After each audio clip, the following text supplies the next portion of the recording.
I cannot enter.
Closed.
Days ago.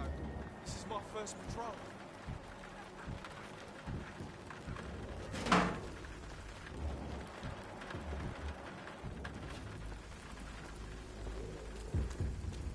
This lock's all right.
Whitechapel. This neighborhood is linked somehow to the kind Lady Ashbury's blackmail. First, let's find this Petrescu fellow.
Stop it!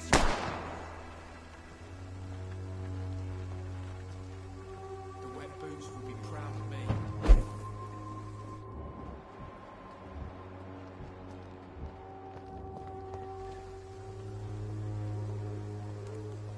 I won't end up another drunk arsehole littering the streets. Someday you'll understand.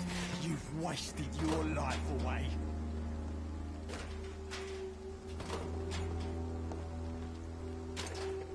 Are you all right? The bastard hit the wall next to me. I don't even know if he meant to miss. If you've been hurt, I can help you. I'm a doctor. Name's Albert. Remember it. Now bugger off.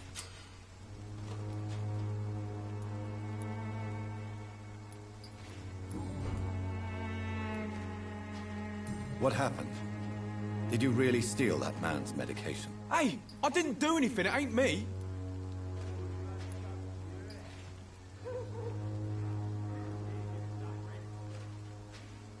All right. Perhaps the poor drunk just confused you with someone else. Sod off, mister. You ain't got no clue what's going on here. Bastard was a soldier in the war, so now he's got the right to shoot me. It's true. I'm not familiar with this part of town. Perhaps you could help me. I said sod off. Go find yourself another guide.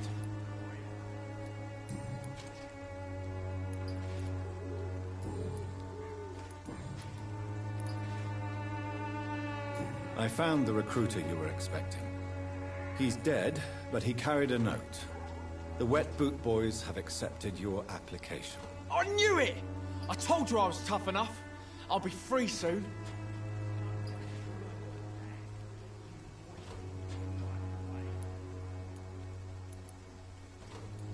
This note was found on a dead man, Albert. If that doesn't change your mind, then you must be ready to face the risks. You're all fancy words, none of which concern me. Go worry about someone else. I'm fine and I've a future here. Do you know Nurse Dorothy Crane from the Pembroke Hospital? If you know anything about her, I'd appreciate it. Never heard of her. She's pretty, I'll keep an eye out. Goodbye, young man. The wet boots will be proud of me.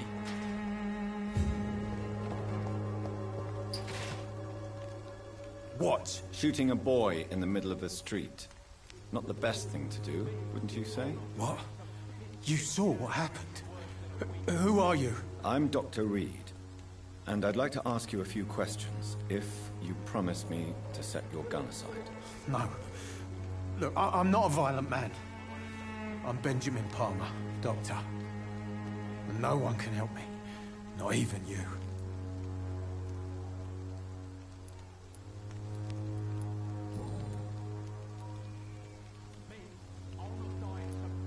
Perhaps you could focus for a moment and tell me your troubles. I'm sick, broke, and my son just stole my pills. Everything's coming up roses. What can you tell me about this place? Nothing to say, really. This is where I used to live, and this is where I live now.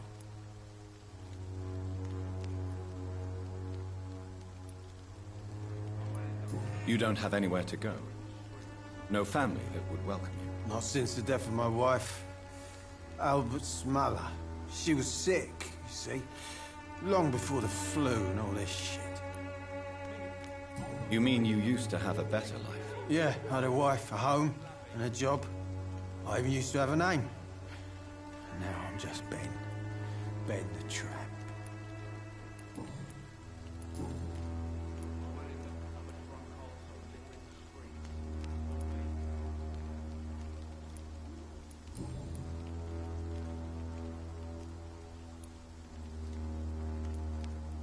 What is it, Benjamin? It was the war, wasn't it? Your nerves are shot, aren't they? I need some answers, Private. From one soldier to another. The doctors called me a liar. A coward. Put me in a straitjacket and locked me up.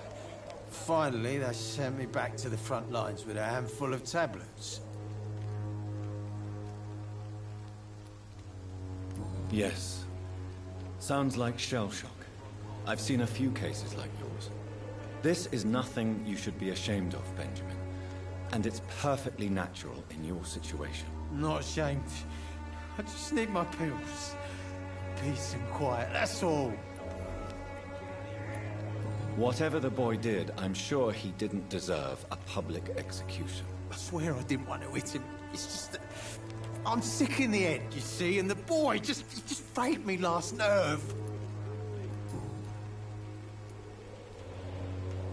Do you know Nurse Dorothy Crane from the Pembroke Hospital? Have you heard anything? It's funny, I've been searching for her too. I need some pills.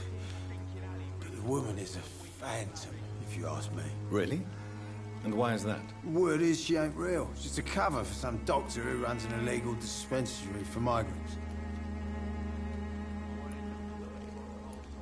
A gun, alcohol, and a bad temper make a terrible cocktail, sir. Goodbye for now.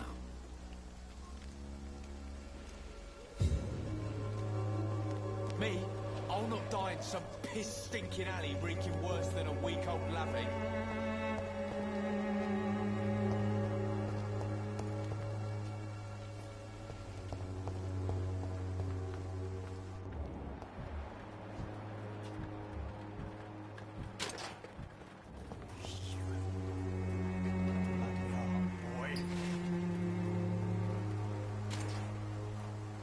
Good evening, miss. Good evening, sir.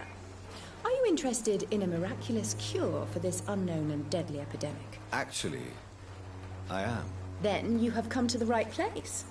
The famous Swanborough cordial is all you need to help keep you in perfect health. Oh, really? Why didn't I hear about it during my studies? I'm Jonathan Reed, by the way. Dr. Jonathan Reed.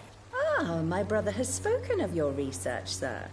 I'm Loretta Swanborough, and it's always a pleasure to meet a fellow healer.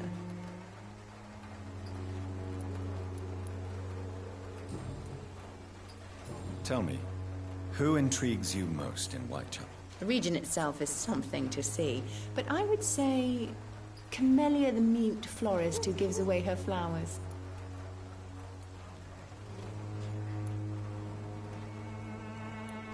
Is there anyone I should avoid?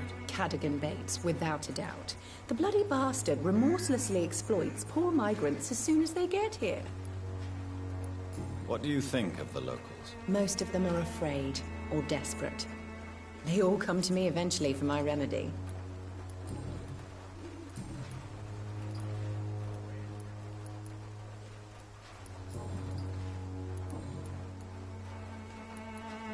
Do you know Nurse Dorothy Crane from the Pembroke Hospital? I'd like to know more about her. I don't like to talk about competition. Competition, you say? Never met her, but it seems she provides some sort of medical care to the poor. The whole thing has to be some sort of scam, if you ask me. I'd like to see what kind of medicine you're selling.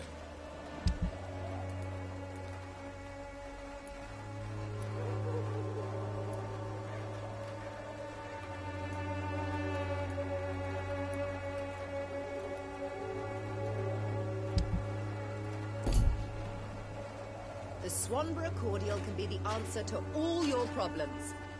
As long as you have the money.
What do you want? Leave me alone. Good evening, sir. I'm Dr. Reed. I'm looking for Nurse Dorothy Crane. There is no Dorothy Crane here. Now goodbye. I'm afraid this medical leaflet says the opposite, sir. Really? Well, I'm afraid I'm going to close this door right now. Go bother someone else, Mr. Doctor. To enter that house, I must discover who this man really is. Maybe I could start by observing what he's up to.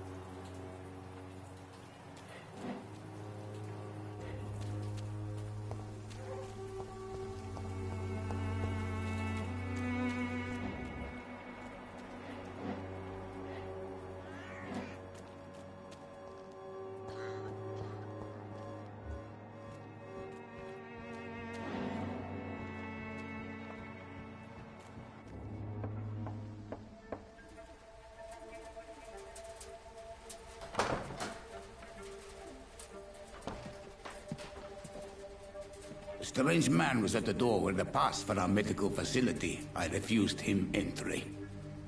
Darius, how could you know he didn't need our help? His clothes were too finely tailored to be from Whitechapel.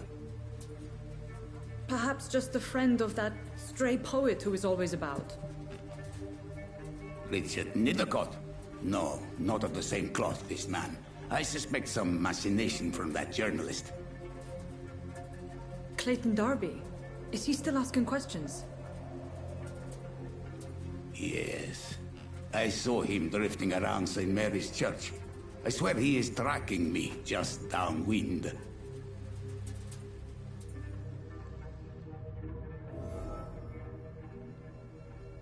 I must talk to that journalist or the poet.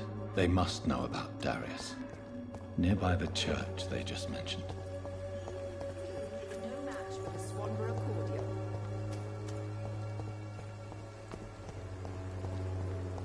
When science fails you, this is you.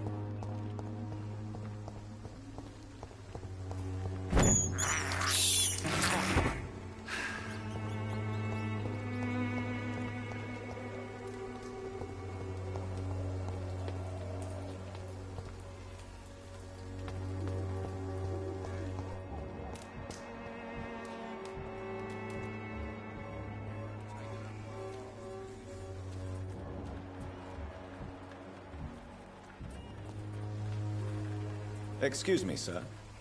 I have a few questions for you. Another journalist? I didn't answer the first one, so piss off! I'm not a journalist, I'm a doctor. A doctor, you say? It's quite a rare breed in this part of town. Really? But still, here I am. Dr. Jonathan Reed, at your service. I'm Joe Peterson to some, but Colossus Joe to most. And I don't remember asking for your service, sir.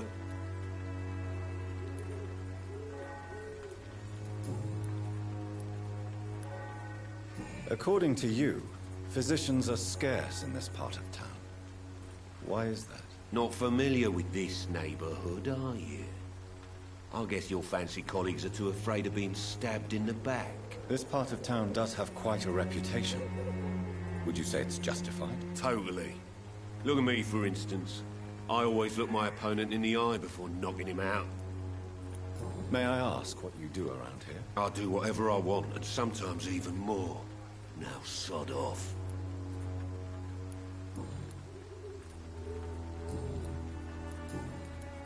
Have you heard of a nurse named Dorothy Crane? She's a colleague of mine, and is supposed to live around here. Dorothy Crane? Yeah, I know her. One of the few good souls who dare to help the sick around here. Could you please tell me more about her? She's a nice girl. Tries to help the migrants. I offered to give her a hand, but she said my reputation would attract too much attention. Goodbye, Mr. Peterson.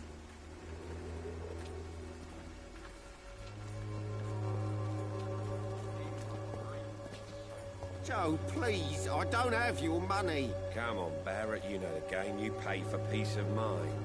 Can't you just look the other way this week, Joe? Come on, we can sort it out, right? It's not my call, Barrett. You pay one way or another. Please, Joe. How long have we known each other? We even used to be neighbours, for Christ's sake. I'd prefer not to give you another beating, Barrett.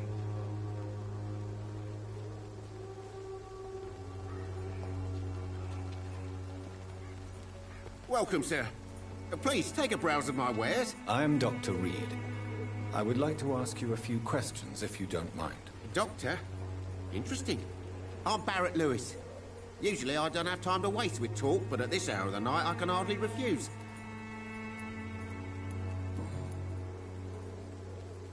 How is business around here? Business? I have no business. Between this racket, theft, and customers getting scared, I'm losing money every day. I see. Sounds like you blame someone in particular for your situation. It's no secret Joe Peterson spends his time harassing merchants.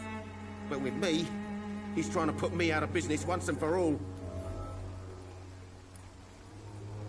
As a merchant, you see Whitechapel every day. Have you noticed anything out of the ordinary recently? Well, you mean besides the epidemic, the war, and all the usual crap? As long as I can remember, this part of town has been a bottomless pit, and no sign of the bottom yet. Have you been hurt? No, but that's only because I ran like hell. Those men were raving lunatics, I tell you. Not even able to speak anymore, just screaming. Violence is increasing in the borough. Yeah. A few nights ago, some blokes jumped me. Came out of one of the condemned workshops. Fever, madness, something like that. Where did this happen? Why did you go there? In the closed workshops nearby. I worked there as an apprentice in better days. Now I only go to find trinkets or tools.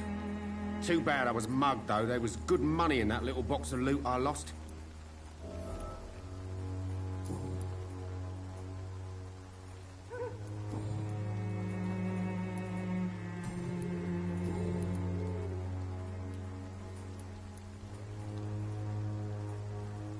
Have you heard of a nurse called Dorothy Crane?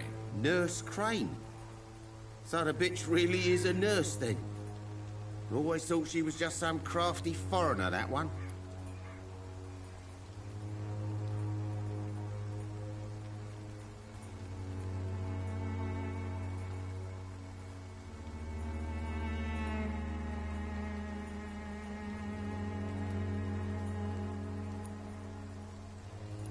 So she's trying to help her fellow immigrants. Why would that make her a villain? Dorothy Crane ain't even a real name. Something like Dorothea Craniu. Something like that. Came to England fleeing the war, I was told. That doesn't explain why she irritates you so much. Your precious Nurse Crane gives away medical supplies and prescriptions for free. I offered to sell it for a fair cut, but no. Miss Crane wanted to play the quiet saint. Right then. Show me what you have.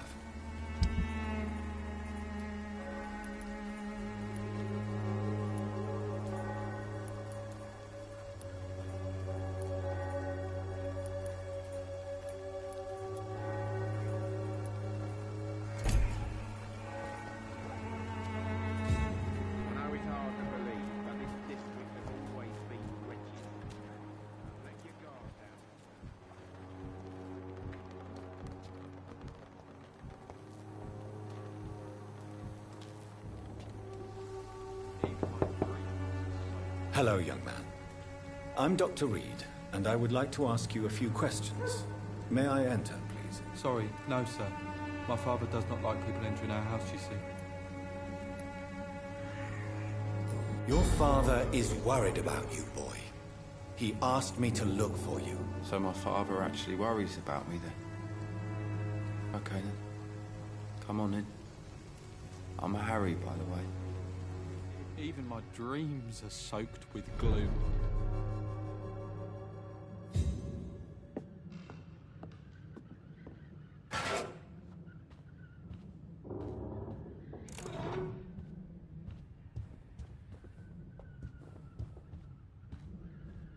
Is there only pain and suffering in this world? So, may I ask you a few questions? I'm not bothered. What could be worse?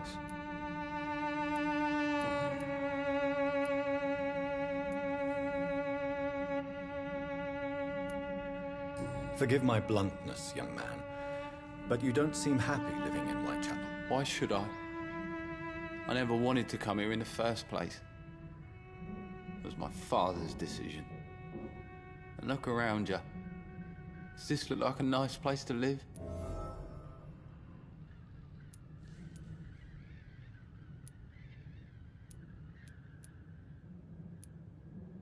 I'm sure your father did his best when he found this house. Times are tough for everyone, young man. That's exactly what my father says. Harry, you should be grateful for what you've got. But I wasn't even consulted when we moved here.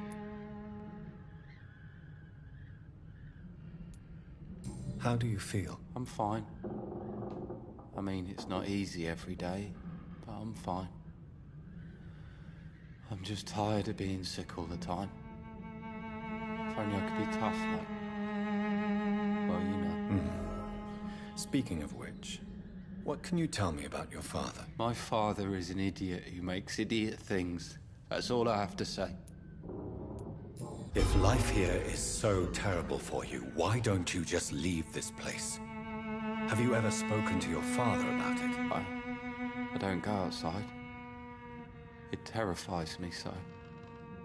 I went outside once without my father noticing and I saw terrible things. Bloody and frightening things. So that's why you stay at home all day? For fear of the epidemic? I'm not afraid of disease or death, Dr. Reed. It's the living I'm afraid of.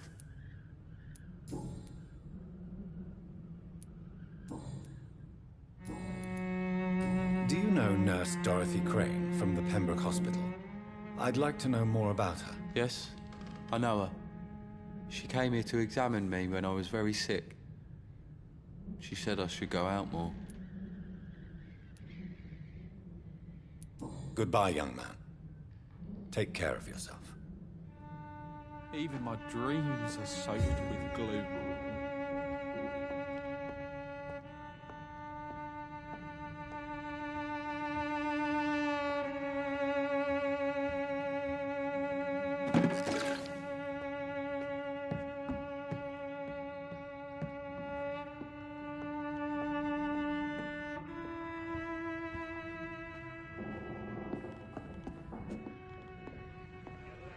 It's locked.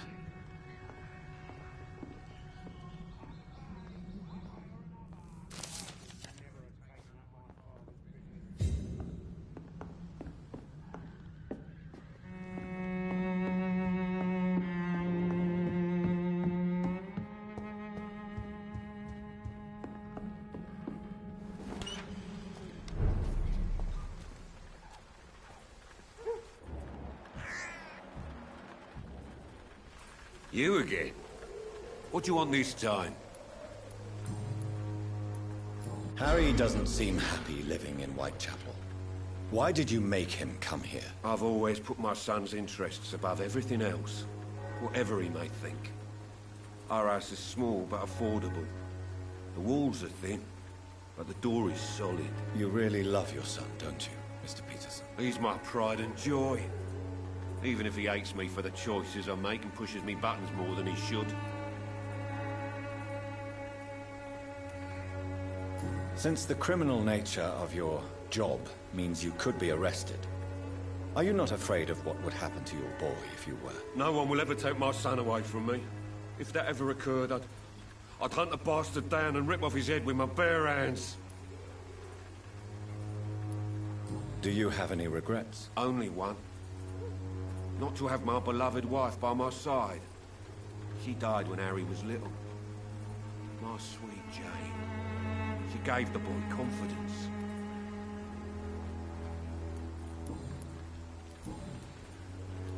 Goodbye, Mr. Peterson.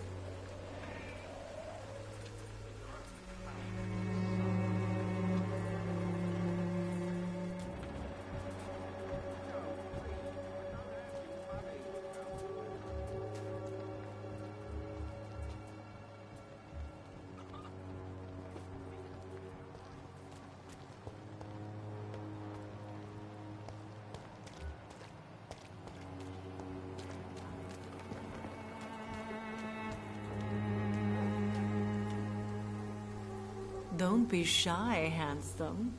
What can Christina do for you? I'm not looking for what you're selling, but I'd like to ask you a few questions, if I may.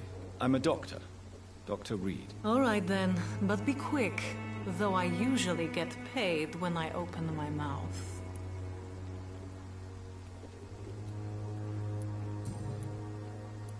Christina, have you been examined? The epidemic is spreading fast in London, and you could be exposed, or expose others. I don't like doctors or hospitals, but I don't like you asking questions.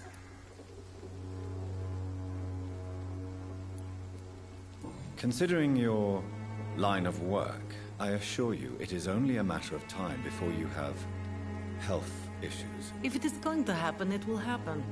Right now, I need money. That's what's important. You can put your own life in danger, that's your decision. But what about your clients? If you're contaminated, you will put them in danger too. And you think that would worry me? If you knew the men I deal with, their health would not be what you'd worry about.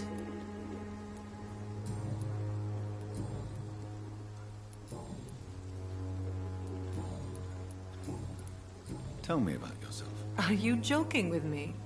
People don't usually come to see me for conversation. I have no interest in your work.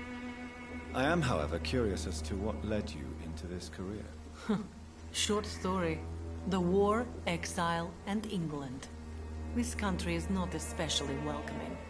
I've been refused many jobs because of where I am from. I had few options left.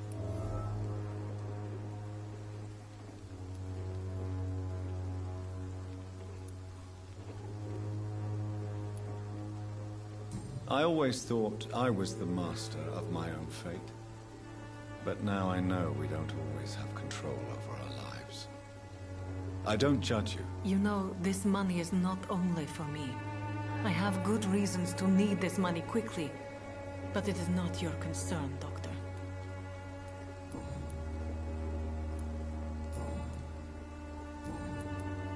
Do you know Nurse Dorothy Crane from the Pembroke Hospital? Anything you can tell me about her would be helpful. I don't know her, but I know her name is Dorothea Crăciunescu. She came from Romania like me and many others. You seem to respect her. Dorothea helps the sick people of Whitechapel. Everyone should respect that. Goodbye, miss. Take care of yourself as best you can.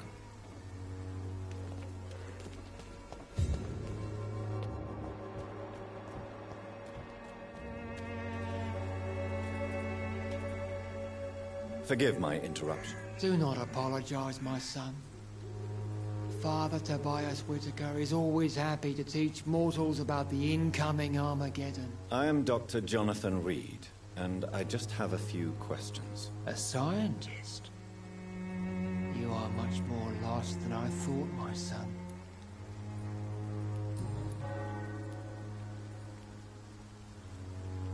What do you mean when you say that I am more lost than you thought? All scientists are entangled in a world of causes and consequences, and most of them can't see the plain truth. Quite a judgmental opinion, if you ask me. But what do I know?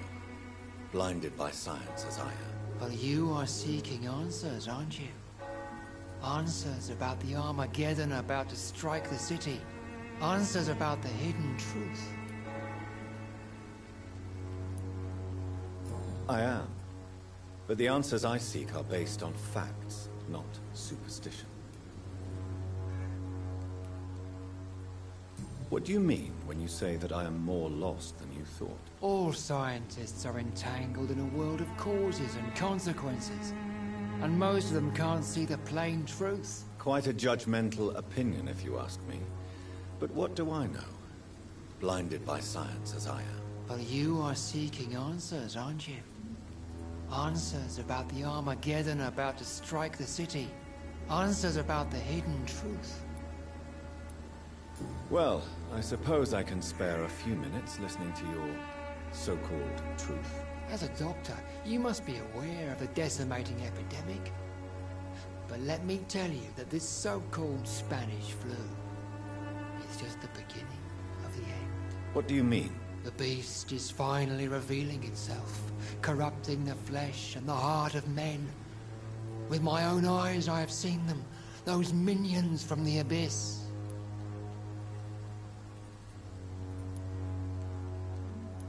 Really? And what would be your answer to this biblical threat?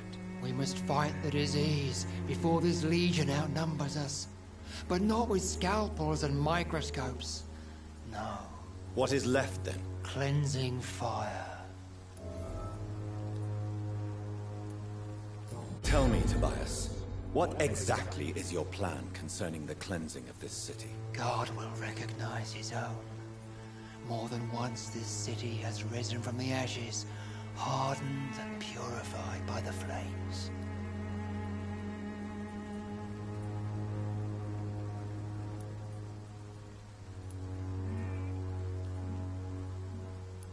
Purification by fire has proved useful, but where do you stop? Burn the clothes? The buildings? The corpses? Worse? Your lack of faith is predictable.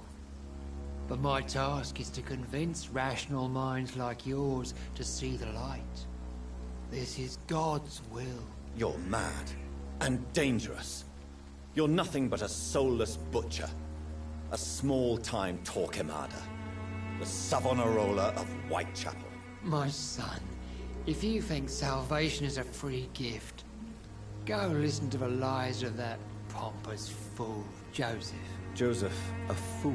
Vicar Larrabee of St. Mary's Church. While he continues preaching his fraudulent redemption, more and more people die in the streets.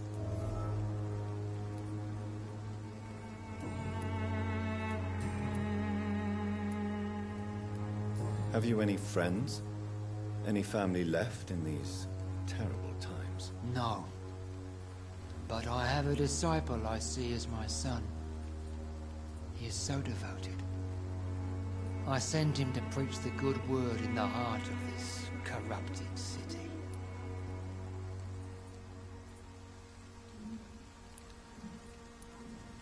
Where did you send him? I sent Samuel to the Stonebridge Cemetery, where the pestilence and evil grows night after night.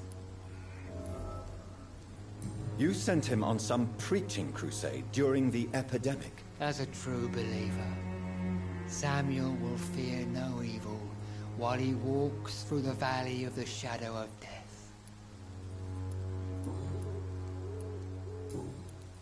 Do you know Nurse Dorothy Crane from the Pembroke Hospital? I'd like to know more about her. I don't like the liberal ideas of nurses, but I especially abhor that Nurse Crane you mentioned. So, you're not exactly a fan of Florence Nightingale's work. But nurses are essential for modern healthcare. Nuns should be the only women allowed to take care of male patients. It's obvious only they have the necessary moral fiber. Why do you hate Nurse Crane more than other nurses? Before coming to London, she was a member of the communist resistance in her country. That's what happens when you let a woman get involved in politics. I have heard enough for tonight. Goodbye.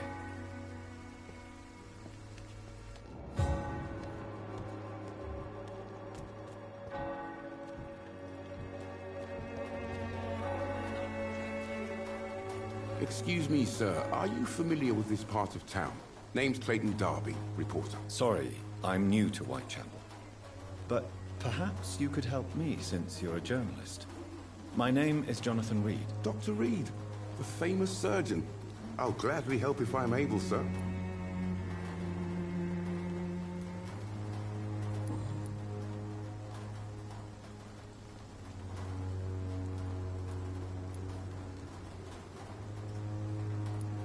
Why are the newspapers keeping silent about the Spanish influenza? It's as though none of you care. There's a war going on. People shouldn't be demoralized by news of deadly diseases. If no one stops it, this epidemic could turn into a scourge. It may kill more people than the war itself. Yes, this is another kind of war, but just as deadly. History will judge us all for what we did and what we did not. Have you any idea of the danger you face in these streets at night? I've had to run and hide more than once from frenzied mobs incensed by the fever. Do you think the flu is really responsible for this, Doctor?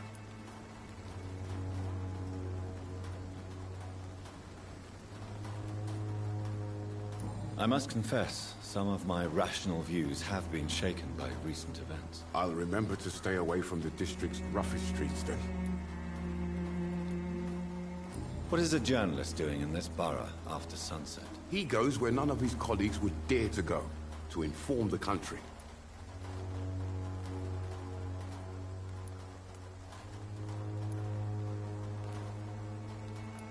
So you risk your life to reveal the truth. I saw many reporters do the same during the war. Whitechapel is the crucible of so many untold stories and tragedies. I want people to know them.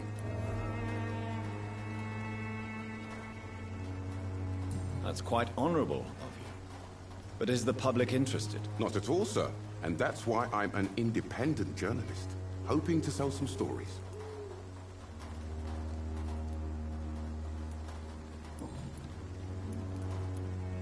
Christina Popper claims she sells her body because she can't find any other work. Do you believe her? Of course I do. Her story is exactly what I want my readers to understand. We live in an intolerant and divided nation. Do you think things will ever change, Mr. Darby? I believe the situation can only improve. And now that women can vote, I'm convinced things will change.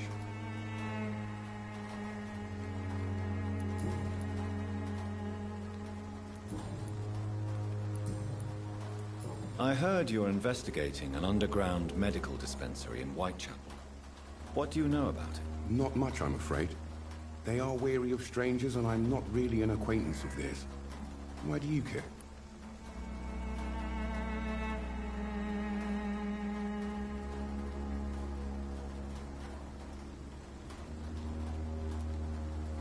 I'm afraid one of the nurses from the Pembroke Hospital may be involved with unsavory activities. Ah, could it be Dorothy Crane? Without a doubt, you are a damn fine journalist, Mr. Darby.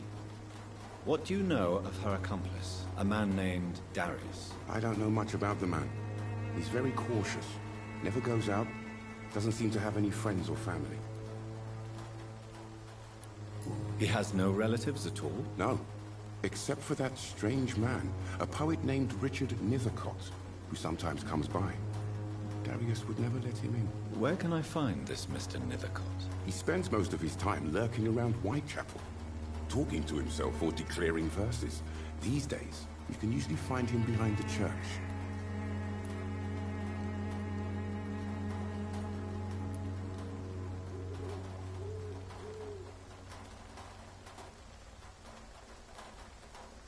He never goes out? No.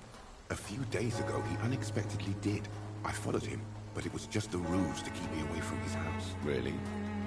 How do you know? He went to the nearest mailbox, but just before posting his letter, he ripped it up and threw it away.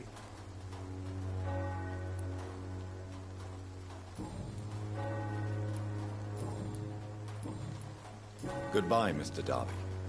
Farewell.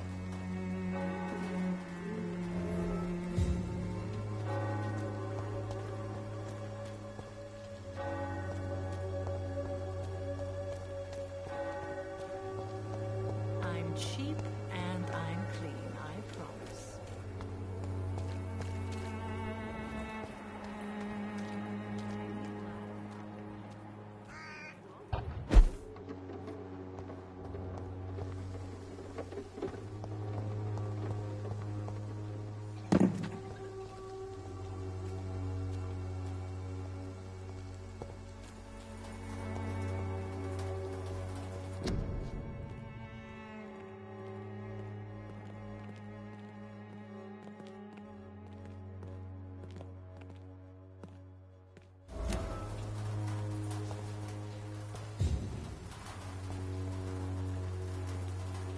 Good evening, miss. I'm Dr. Reed. I'd like to ask you a few questions. I know what you're thinking. A tall stranger who meets a girl in the street at night. It reeks of the penny dreadfuls. But I mean you no harm, truly.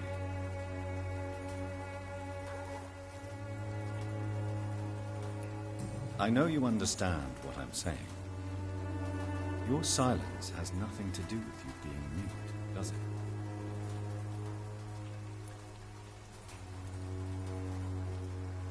Camellia, I know you work for Dorothy Crane. Please tell me about her secret dispensary. A stubborn and mute comrade. Nurse Crane and Darius Petrescu have been clever.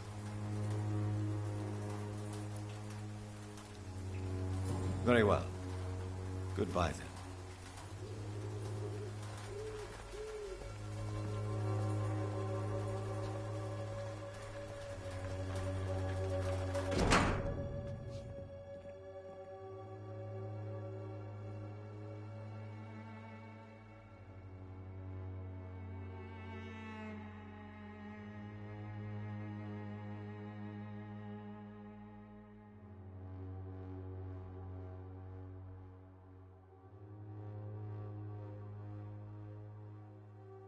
The content of Darius' letter to his children could give me more leverage to enter.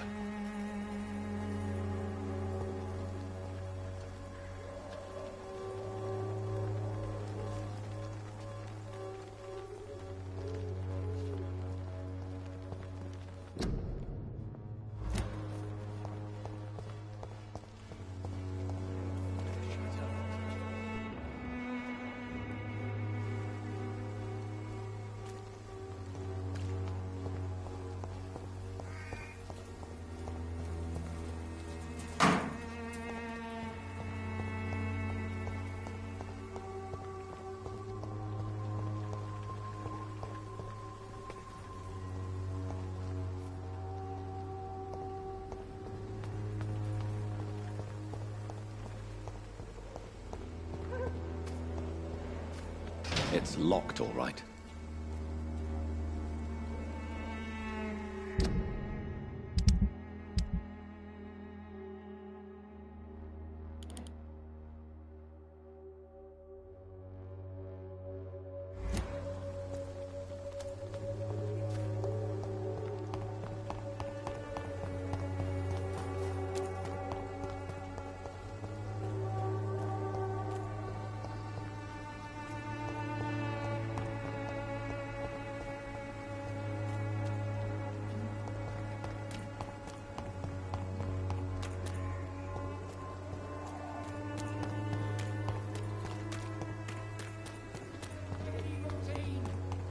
Unable to see the true horror around you.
Good evening, sir.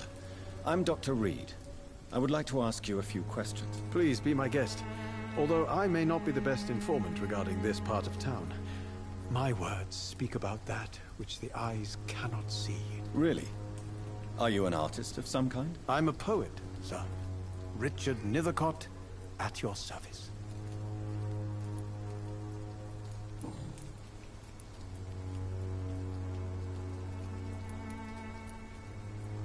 May I ask what you're doing at this hour of night, sir? Do you live here? Not at all.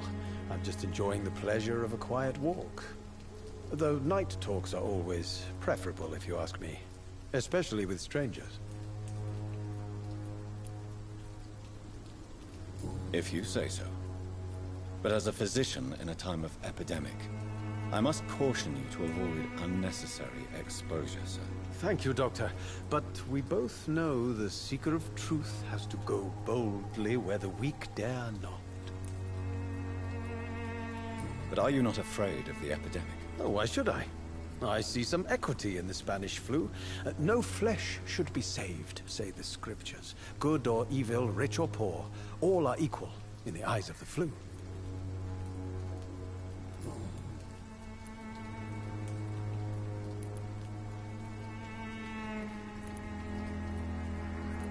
Are you aware that your life could be in danger in this part of town? But this is where I must be to feel the real beat of the city. I had to come, see it for myself, alone.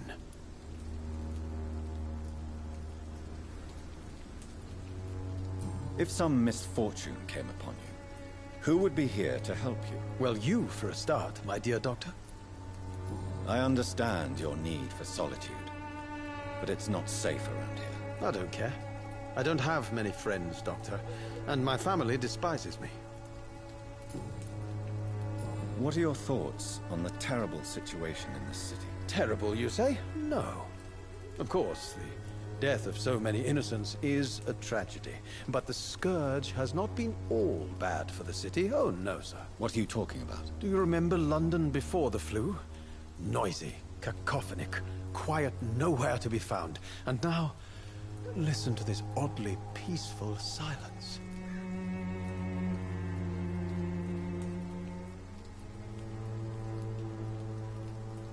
Peaceful? That's quite an unusual way to speak about the epidemic. And very inappropriate, I must say. Most people fail to understand my perspective. I don't blame them. But how could I call myself a poet if I veiled my feelings?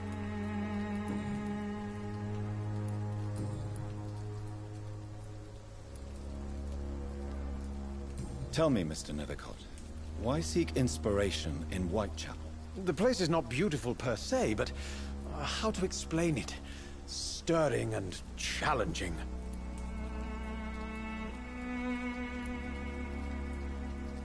Do you not think it a little morbid? On the contrary, sir. Whitechapel is full of life, full of beauty. Just like my dear muse, the wonderful Camellia. What can you tell me about Camellia? Not much. And that's the beauty of it. She can't speak, you know. She's a locked mystery who exhales kindness and sweetness.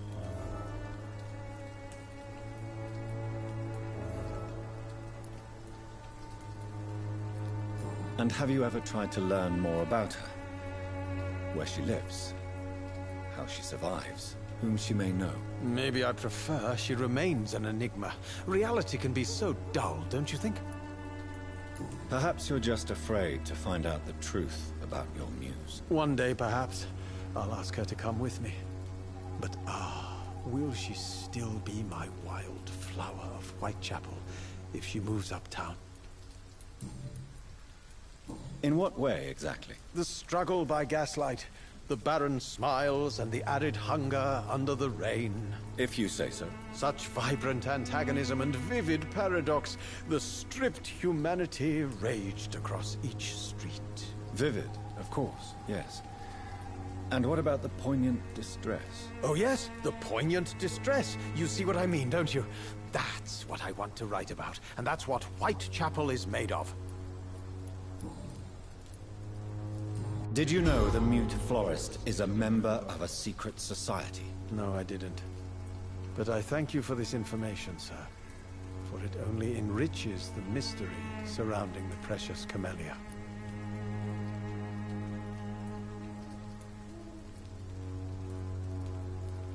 Are you not curious? Is there not more you wish to know? That girl has not an ounce of malice in her. Whatever she may be hiding, it's certain to be for the benefit of most, if not all. I fear you are a hopeless romantic, Mr. Nethercott. Guilty as charged, Dr. Reed. May I ask you a few questions about the district? Extraordinary part of town, is it not? I'll be glad to help you, if I can. I'm looking for Dorothy Crane, a nurse who lives in this vicinity. Dorothy Crane. Oh, I love the name. The Crane of Whitechapel. Sounds very mysterious. But, sorry, no, never heard of her. What can you tell me about an old man called Darius? Darius Petrescu? Yes, I know him. At first, I thought he was only a small publisher. I invited him to publish my work, but his reaction was pretty clear. Not interested in your talent? Darius is an old political activist who takes delight in printing tracts and lampoons. Those communist activities only require mediocre writing skills. I'll leave you alone, sir. Darius is a bit less of a mystery now. It should not be that difficult to incite him to let me in.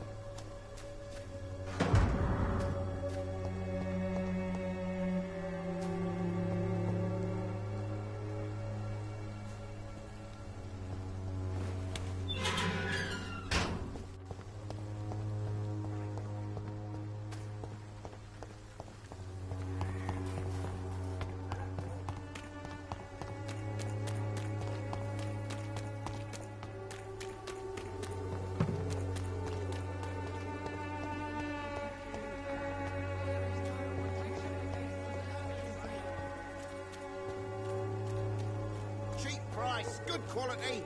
Come on, take a look. Don't be afraid.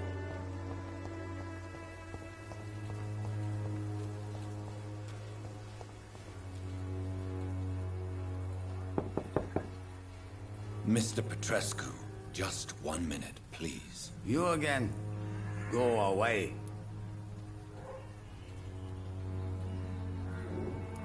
Sir, wait.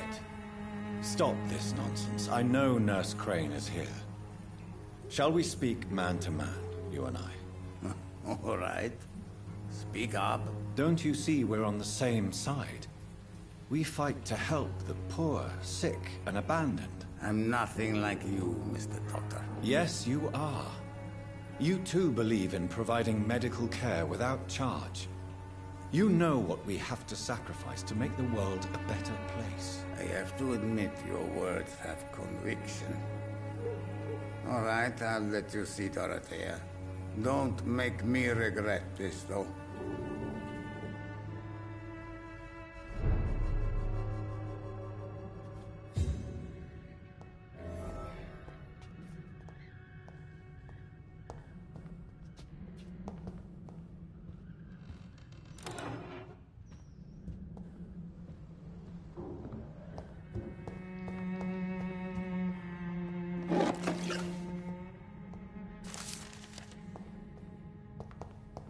It's locked, all right.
Can you hear my voice?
I need help!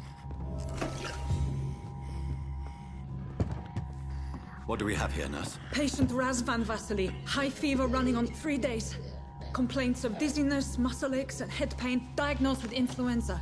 Treatment? Aspirin and salicin for the fever and discomfort. Liquids for dehydration, but he's having trouble keeping even water down.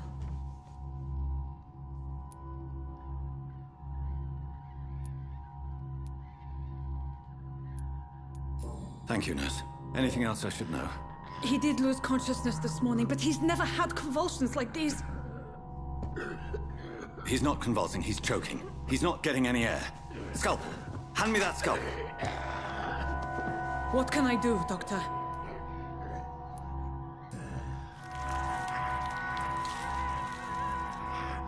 I need to perform a tracheostomy. Short pipe. That rubber tube will do. We're going to cut a passage for air through the neck. Yes, Doctor. He's breathing again, but he's coughing up blood. Internal hemorrhaging. I need to make another incision into the chest cavity to drain the fluids from the lung. Prepare another tube. A thoracostomy? Doctor, we've nothing to fight the infection. We need an aseptic environment. Right then, Nurse Crane. What do you suggest we do? I've no idea. I'm not the doctor. Time is of the essence. We need to perform a thoracic drain. Yes, Doctor.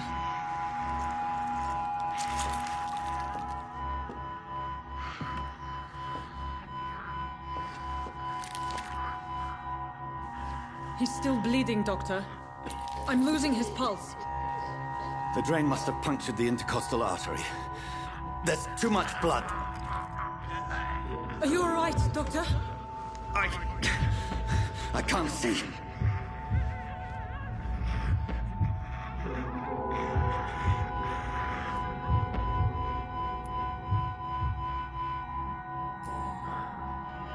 I must first suture the artery. Find the wound. The source of the blood. Needle and thread, Doctor. Good. The stitches are holding. How's he doing? We're losing him. We've lost his pulse. He's dying, Doctor!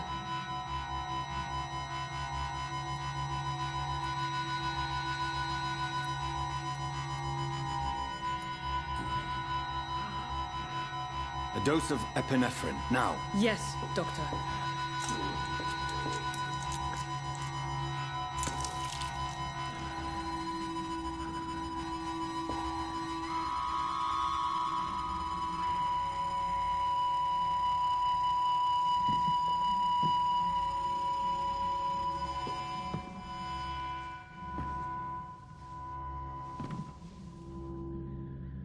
We've lost the pulse. He's gone, Doctor. Nurse, we did everything we could. Truly? Everything you could? Is that how you'll report this in your log? Is this how the war went? Piling up one poor corpse beside the next? This was not an influenza-induced seizure. I've never seen symptoms like these on the continent.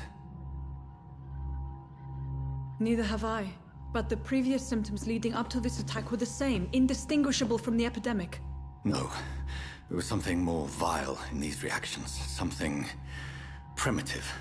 There have been numerous reports of mental breakdowns caused by the fever that accompanies the flu itself, Doctor. Yes, but... I'd best take some samples of the blood for analysis.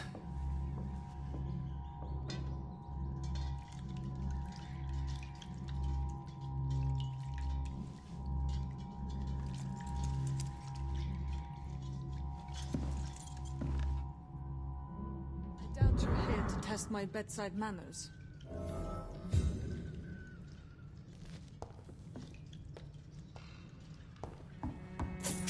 So what do I owe this courtesy? It's locked. I suspect it was more than intuition alone that led you to us.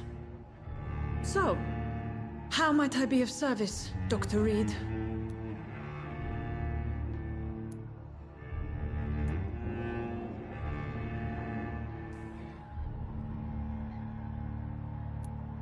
I've come to put an end to this insufferable blackmailing, Dorothy.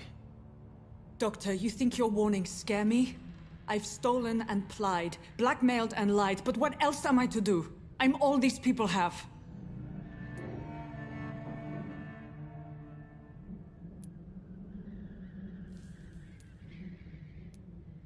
Dr. Swansea is a sensible and honest man. He wouldn't have refused your friend's care at Pembroke. It's easy for you to say, Doctor. These people cannot go to the police, nor to the hospital. They don't even speak English. They depend on me for everything. But why Lady Ashbury? Why her, of all people? She's pristine and proper, all right. But that she-wolf in sheep's clothing murders the poor for sport. I have her where she belongs, and I'll milk her for all she's got. So, the end justifies the means. Is that your defense? I know you're kind, Doctor. Just another fine-heeled, silver-spooned gentleman who was given the world on a platter. You know nothing of poverty. Nothing of the shame, the hunger, the loneliness. You've convinced me of the sincerity of your actions and their noble justifications. But all the same, blackmail is a crime, and it will stop, Nurse Crane. So, are you going to turn me over to the authorities?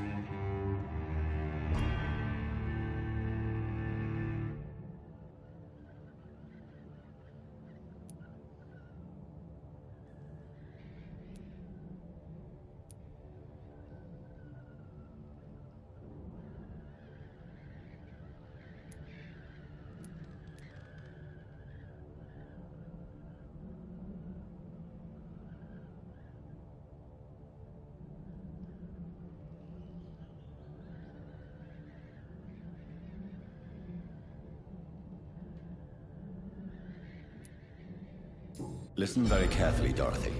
You will erase from your memory everything you pretend to know about Lady Ashbury and Pembroke Hospital. Let that rich bitch off the hook over my dead Nurse body. Crane, enough. Listen as if your life depended on every word. I know you've a generous heart who gives freely to those in need, but you shall walk away from the shadier streets of your business.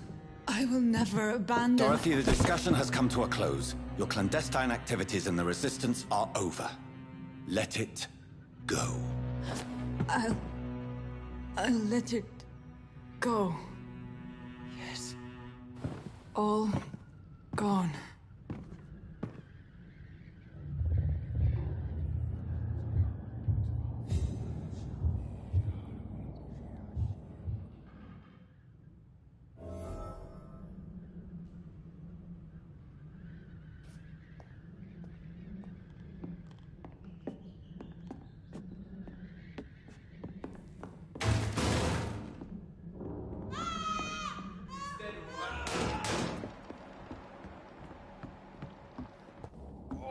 This one's...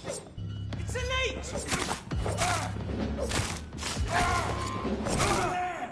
There's one of them vermin!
When science fails you, this elixir will give you faith again.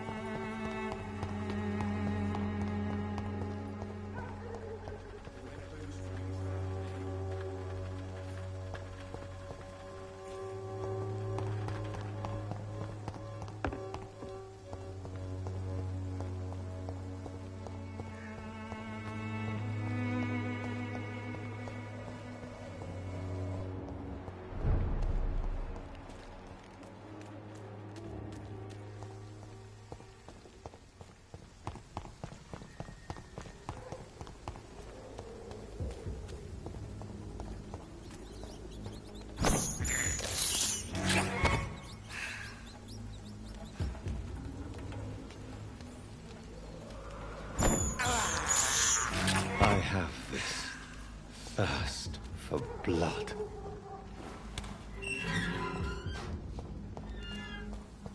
Human blood. Whoever left these marks did so deliberately.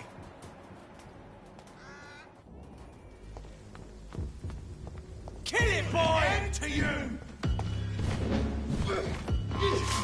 Crush the leech, boys!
Good evening, miss.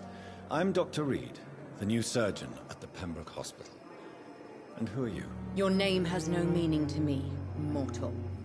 You're nothing but dust blown by the winds of eternity. I beg your pardon? What are you begging for, mortal? My clemency?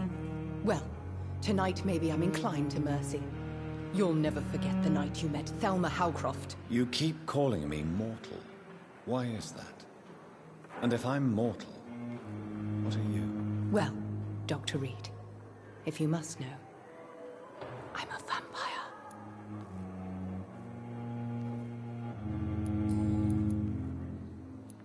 And why do you believe you're a vampire? I don't need to believe anything. It is what I am. It is what I feel within this hollow shell of flesh.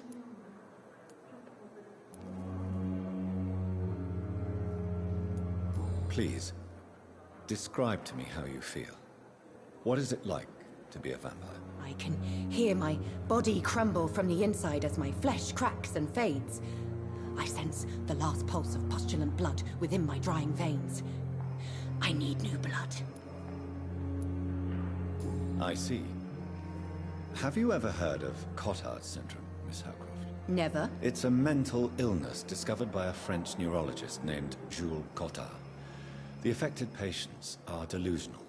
They believe that they are putrefying, that they are dead, a ghost or a ghoul. Or in your case, a vampire. Delusional, you say? Ugh, sad and petty mortal. You can't even begin to understand the concept of immortality. And you think it is I who am delusional.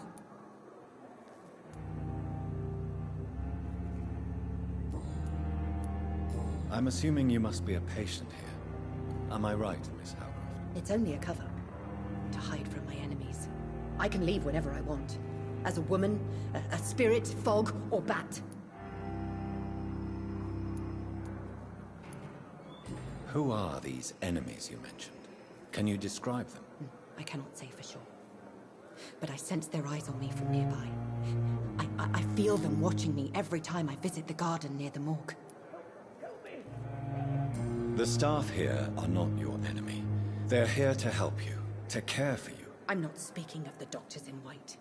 I'm speaking of the men and women who hunt me, for I am a vampire. I see. Don't worry. These people will not find you here. I'll personally make sure they leave you alone. Thank you, mortal, but do not interfere with them, for you are no match for those that hunt me.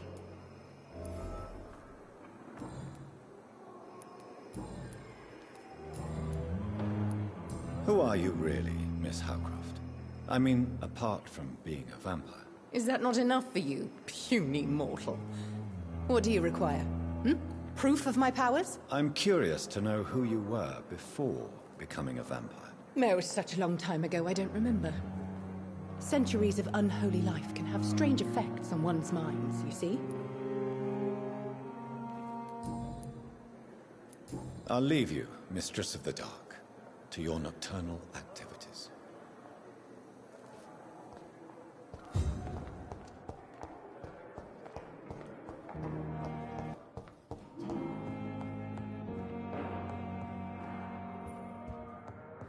So many deaths.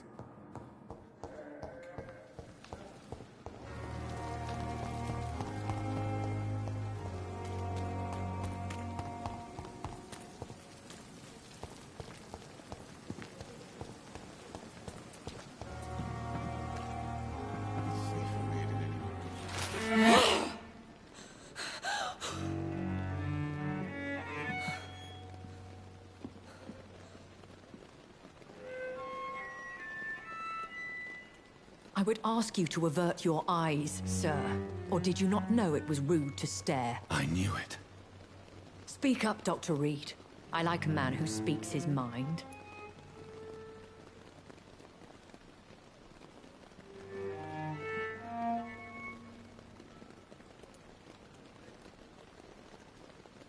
Hiding your true appetites behind a facade of compassion. Bravo. Very clever indeed. Spare me your sarcasm, Jonathan. You are but newly born in this world.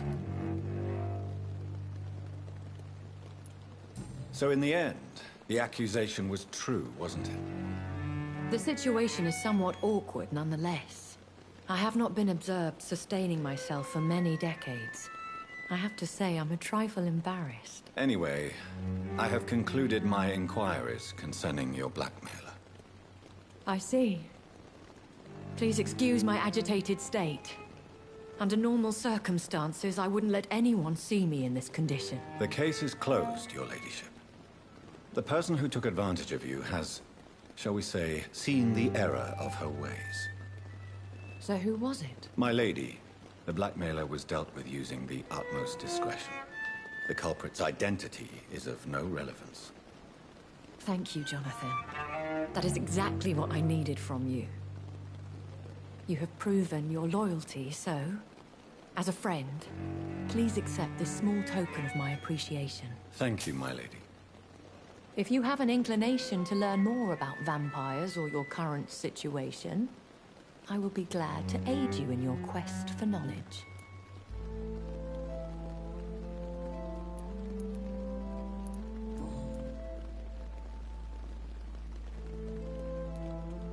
Are there many vampires here in London? Immortals are of a rare breed, and we often tend to hide. But you may occasionally meet some of us at night. Do you know any of them? Have you an idea of the identity of the vampire who attacked me? You mean your maker? No, Jonathan, I have no clue. But I fear he or she is as careless as cruel. To let you discover your new condition by yourself. What do you mean? Every now and then, you may discover an immortal in the deep of the night. But we are a rare and reclusive breed. Our progeny is almost never accidental.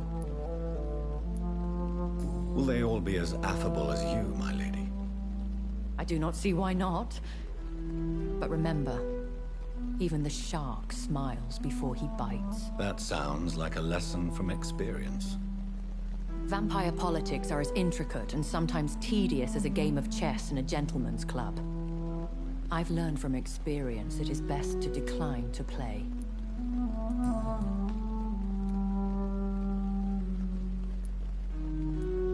I've been away from London and England for 3 years. This isn't the city I remember. Things have gone from bad to worse here, Jonathan. I've lived in this city for a long time, and I've never seen it like this. The Spanish flu has hit London that bad. Yes, but it's not just that. I've heard things. Things I've not heard for a very, very long time. There are whispers in the shadows. Something far worse than the Spanish flu is here in the city. What is it you fear? Fear has long since flown this form. But there is something malevolent circling us. I feel fear is merely waiting in the wings. When I awoke, changed, I was chased and attacked by vampire hunters.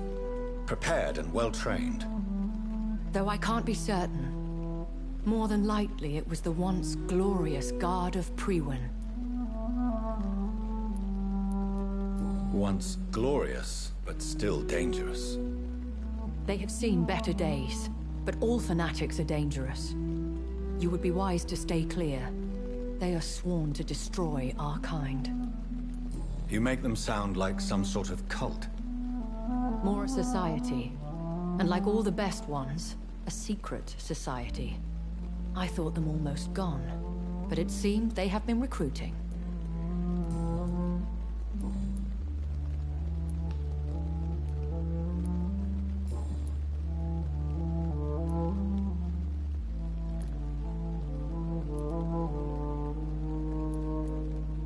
A vampire?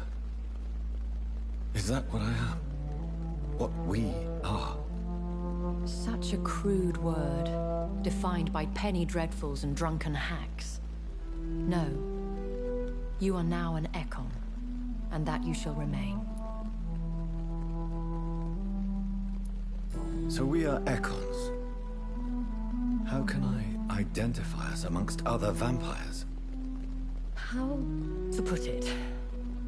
All Ekon are vampires, but all vampires are not Ekon. We are but a branch of the immortal tree. Are you an Ekon too? Yes, I am. We are the closest thing to what man refers to as vampires. Forget what you think you know about us.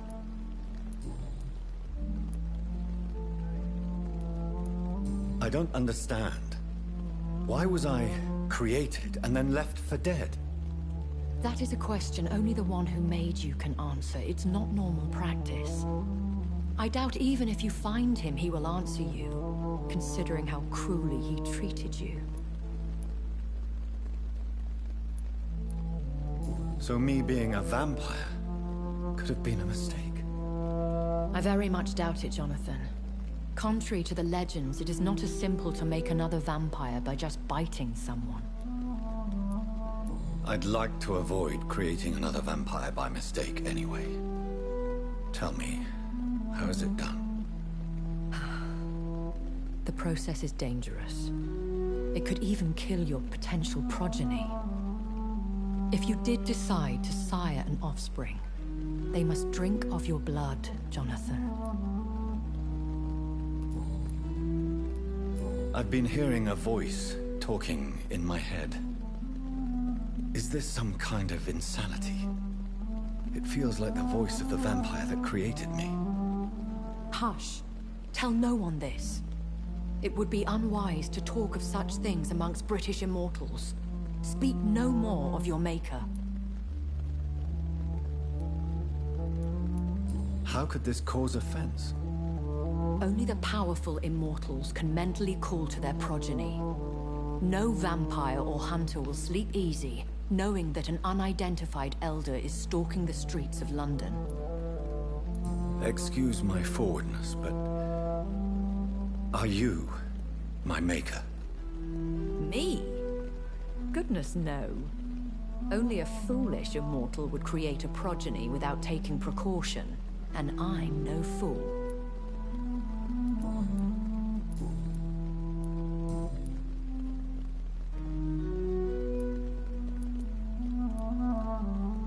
Why does Dr. Swansea allow you to feed on the patients of the hospital? Dr. Swansea is a good and compassionate man. He is trying to find a solution for our... hunger.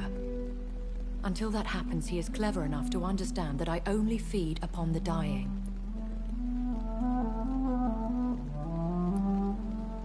What do you know about this Brotherhood of St. Paul's Stole?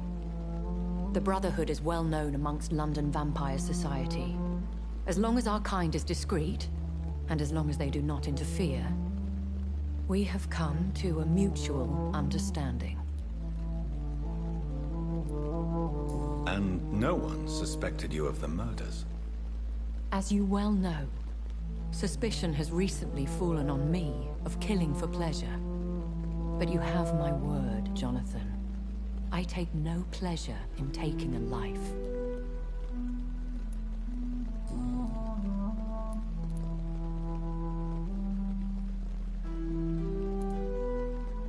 I know this is beyond the pale, but may I inquire your age? Really? And I thought you were gentlemen. If you must know, I'm 27. I've been 27 for a long time now, and 27 I shall remain. Very well, but I believe there is more to this than you are saying. A lady has to have some secrets.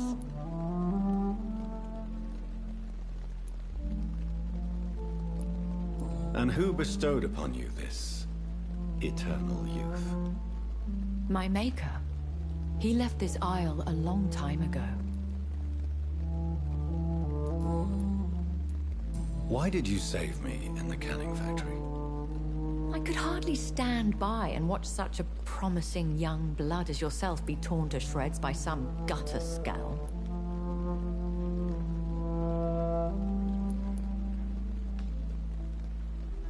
William Bishop wasn't the vampire that created me then? No, Jonathan. Whatever their strength and demeanor, Scowls are the progeny of careless vampires. It cannot be the other way round.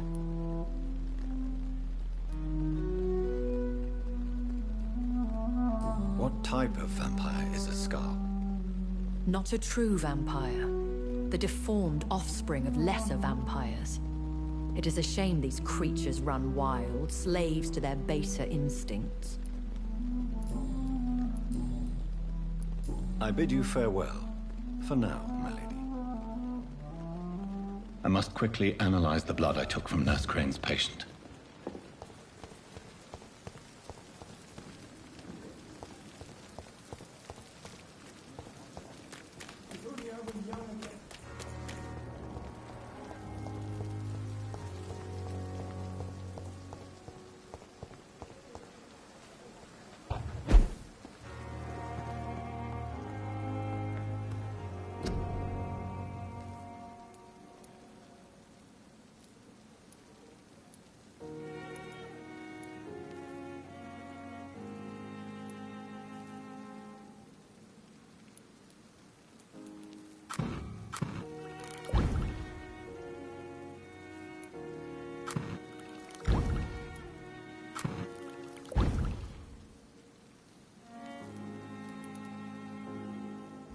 Razvan Vasily was infected by Spanish flu, but also has the highly unstable blood of the Scowls. Is the London vampire epidemic transmitted through the flu? I should talk to Dr. Swansea about it.